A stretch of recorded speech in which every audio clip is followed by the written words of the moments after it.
ভারতে এ পর্যন্ত কতজন প্রধানমন্ত্রী নির্বাচিত হয়েছেন? সবার প্রথমে ছিলেন জওহরলাল নেহেরু।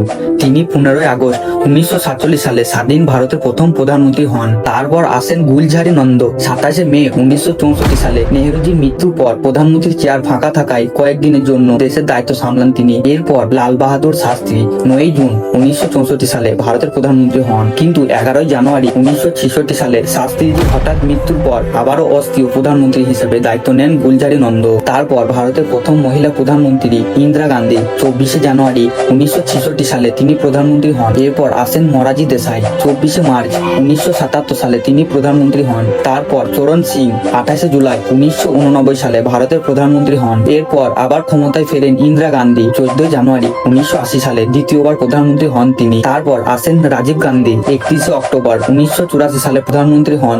এরপর ভিপি সিং 2 ডিসেম্বর 1989 সালে প্রধানমন্ত্রী হন। তারপর চন্দ্রশেখর 10 নভেম্বর 1990 সালে তিনি প্রধানমন্ত্রী হন। এরপর ভিপি নারাসিমা রাও 21 জুন 1991 সালে প্রধানমন্ত্রী হন। এবার আসছে অটল বিহারী বাজপেয়ীর 3 দফার প্রধানমন্ত্রিত্ব। প্রথমবার 16 মে 1996 থেকে 1 জুন 1996 পর্যন্ত মাত্র 13 দিনের জন্য।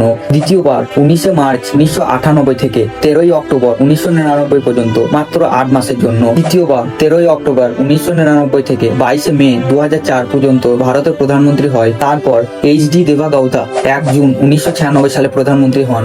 এরপর ইন্দিরা কুমার গুজরাল 21 এপ্রিল 1997 সালে প্রধানমন্ত্রী হন। এরপর আসেন মনমোহন সিং 22 মে 2004 সালে ভারতের প্রধানমন্ত্রী হন এবং টানা 10 বছর দায়িত্ব ছিলেন। এবং সবশেষে বর্তমানে প্রধানমন্ত্রী নরেন্দ্র মোদী 26 মে 2014 সালে প্রধানমন্ত্রী হন এবং আজও দেশের নেতৃত্ব দিয়ে চলেছেন।